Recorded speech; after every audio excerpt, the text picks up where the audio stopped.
There is a drug epidemic happening here in America. Our fathers, mothers, sisters, brothers, nieces, and nephews are dying each and every day. Enough is enough. It's time to fight back. Welcome. You are now about to witness the beginnings of the underground church in America. Our government has been infiltrated with Luciferians, and our cities have been infiltrated with madness. They want our heads. They want our silence. This is our response in Christian resistance. We are a select few of Christian soldiers, and we need to know, are you down? And now, for the minister. Super Soldier! Gangstas! What's up, guys? Welcome back. It's been a minute, man. Hey, you know what? Before we get started, I want to let you all know I appreciate all the love, all the likes on the videos, all the views. You know, when I first started this YouTube channel, I never thought in a million years it would get to what it is now, you know. And it just really warms my heart, and it's all because, you know, you guys rallying together and doing that for me. And you know what? I am very grateful for that. I really am.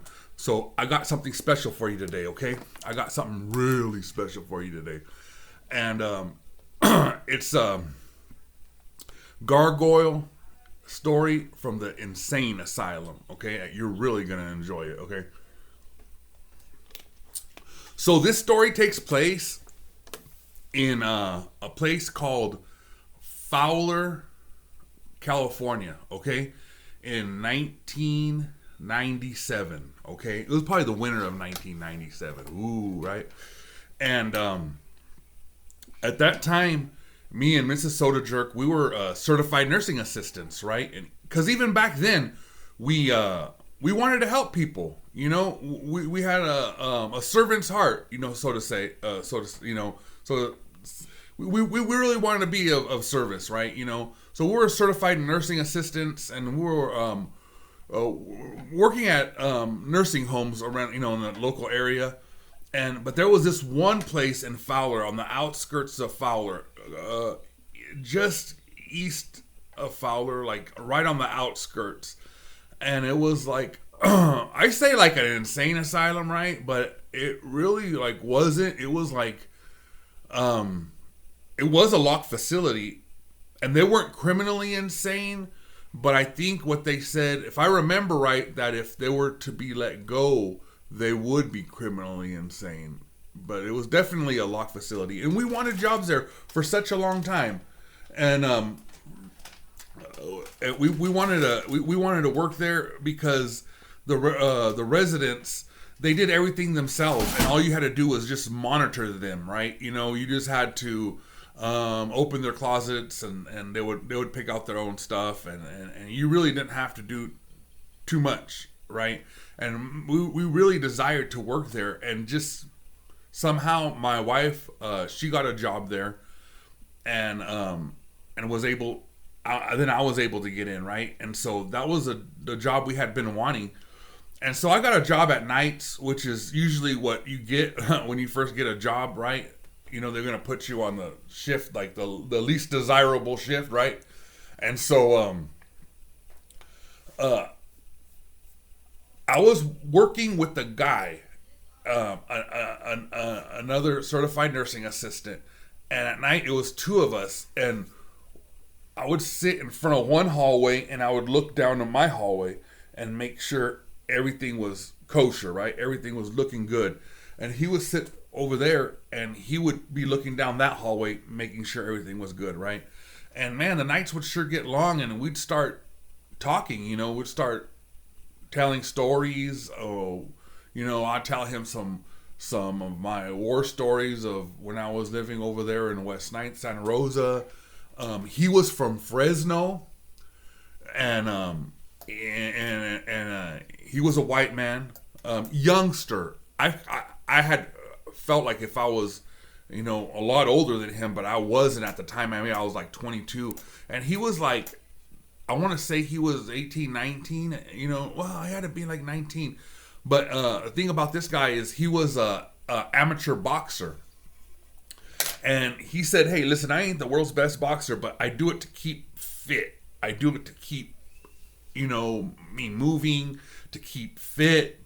And that's one thing that we had in common. That's one thing that we, because at that time, there was such a good time in boxing. Oh my goodness, it was such a good time in boxing to be, especially heavyweights.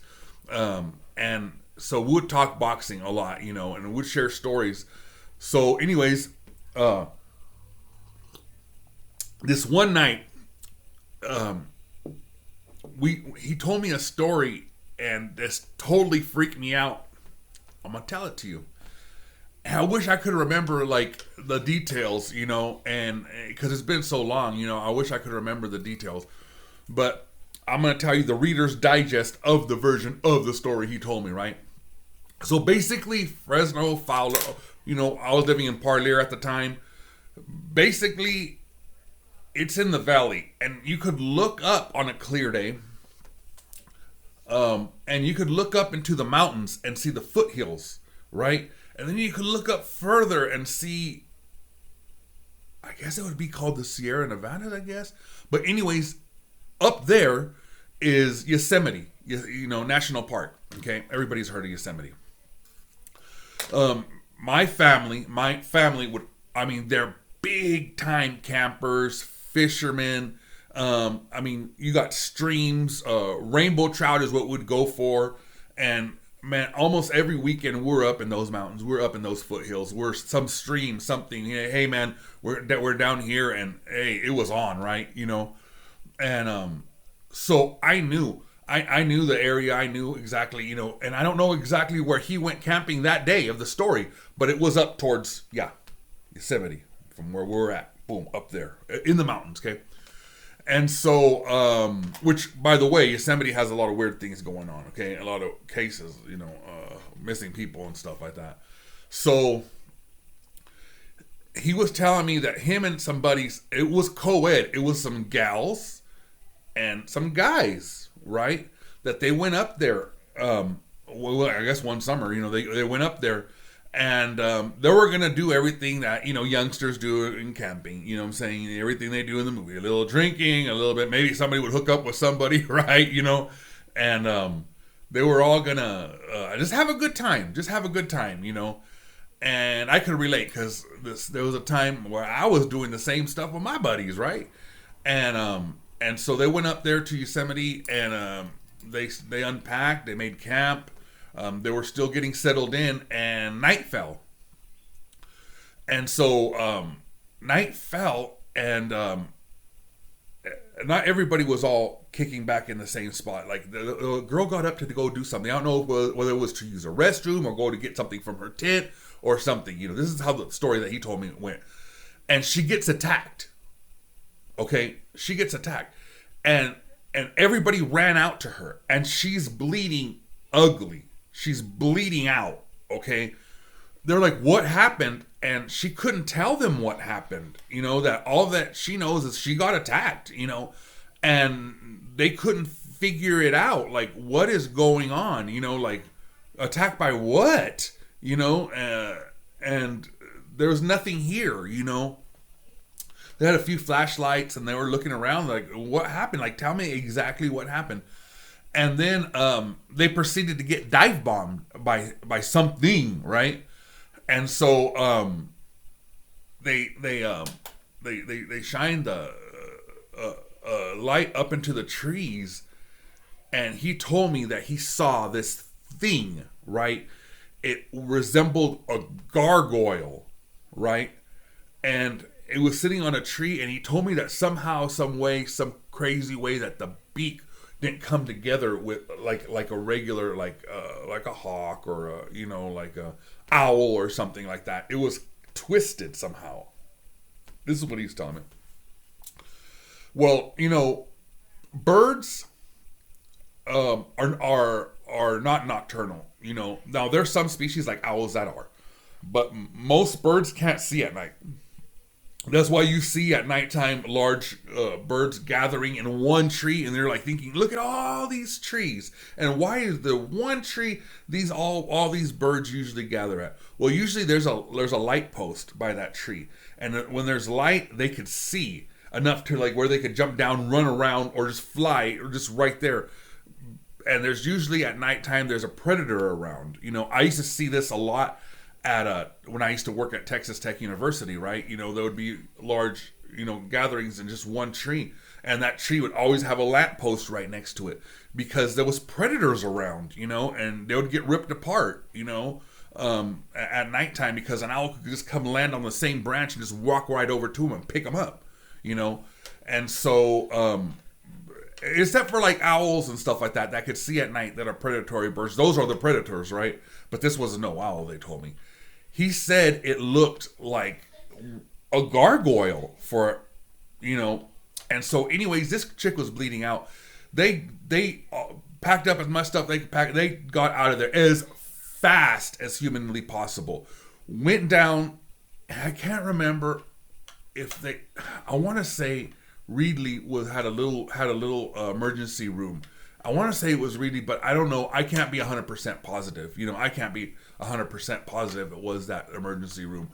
So all these drunk kids, right, go rushing into their emergency room with the girl that's bleeding, right? And so to the doctors, it looked like, oh, okay, what's going on here, right? What are you guys doing? Well, they proceeded to tell this doctor this story of she got by a gargoyle, right? And they're like, okay. I bet you in the field of that doctor, he sees a lot of crazy stuff. He, probably calls the cops a lot on people that go in there with injuries and stuff, And this time he was like, these guys are on drugs, they're drunk, they probably hurt this girl. He called the cops. They're trying to say no. They're all trying to say the same story. This girl got by a gargoyle and so anyways, he's telling me this story as we're working. It's midnight, right? And he's telling me this story. And so I was like, that's pretty crazy. That's a pretty crazy story. And he's all, but that's not the end of it. That's just half the story. He says, because when we came home, we started telling friends and family, and everybody was telling their version, their what they saw of the story and what had happened, and kept on telling, kept on saying it, and it piqued people's interest, really. And so as the year goes on, they had planned a trip a year later to go back to the same spot, right?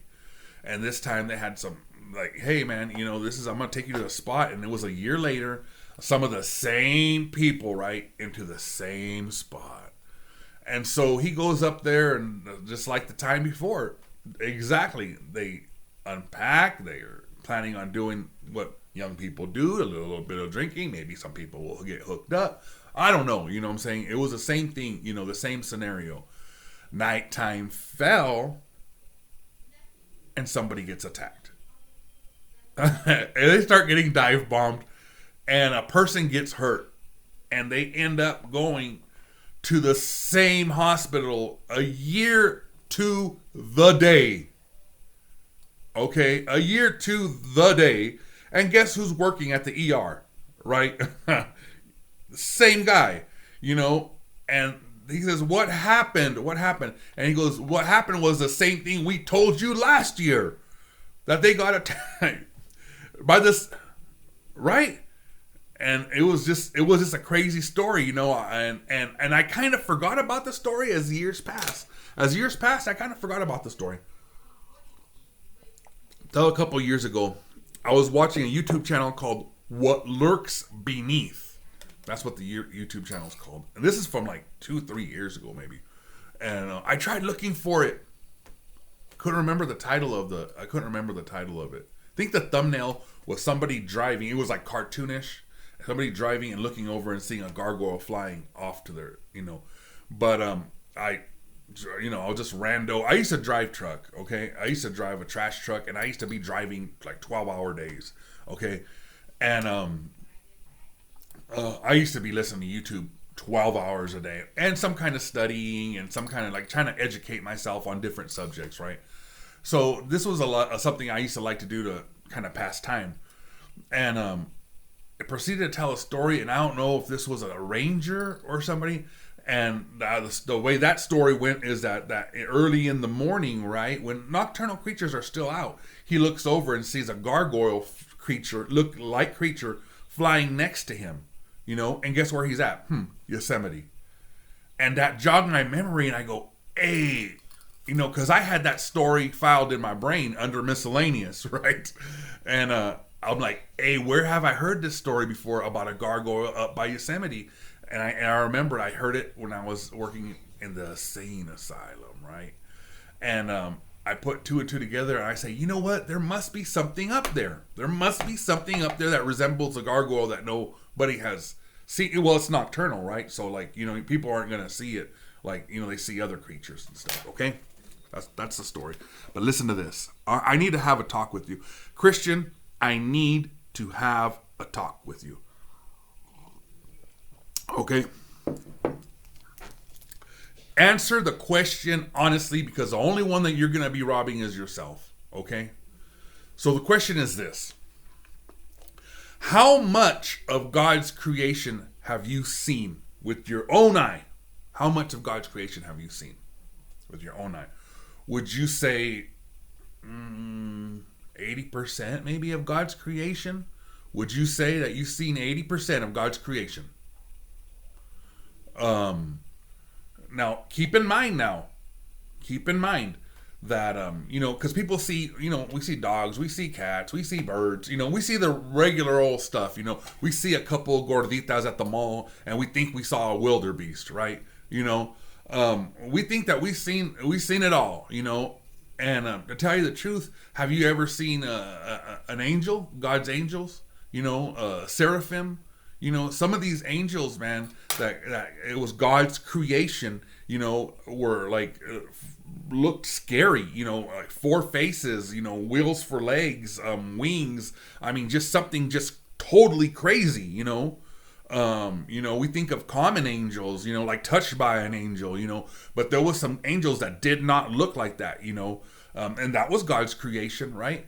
And how about here on earth? Here on earth, every day species die out, never to be seen again by man, because they're, and we've only been here a fraction of the time here on earth, a small fraction of the time, our lifespans of this world has been around, and so now I want to ask you, how much of God's creation do you think you've seen? Is it still 80%, I'm talking about all the birds. And how about let's go to the ocean and see all the things that they have in the ocean. You see all these charts of the different kinds of whales, but how much of God's creation do you really think you've seen? Going into those, how about Amazon jungles and going and looking into the stuff, how much of God's creation do you think with your own eyes that you think you've seen, and you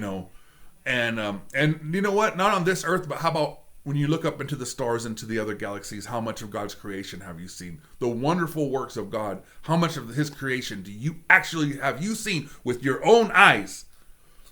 And I bet you it drops from like 80%, man, to a fraction of a percent. It's not even a fraction. You haven't seen nothing of God's creation with your own eyes.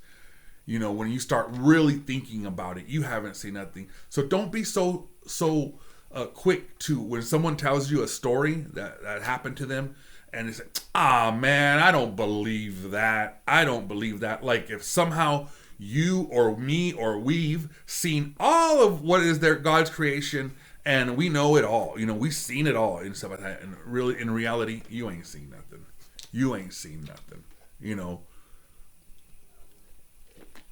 God's creation is so vast that we ain't seen nothing, right? So, here's a conspiracy. This is a cup right here. I don't know if you can see it, hopefully. And it has an alien, it has a Bigfoot. And my son, the one who did my intro, gave this to me because he knows his dad's a big-time conspiracy theory, right? And it has an alien and Bigfoot. It's from Roswell, New Mexico, and he picked it up for me because he knew that, and I'm drinking a little coffee this morning. So here's the conspiracy. The conspiracy goes like this, to end off the video. This is conspiracy goes like this: that when Soda Jerk was working back in '97 at that facility, right, that an inmate had spiked his drink, man, with some medications that they were giving him, and through time ended up taking over his identity and switching places, and that the real Soda Jerk is now in the mental institution, and who sits before you today is really an ex-resident.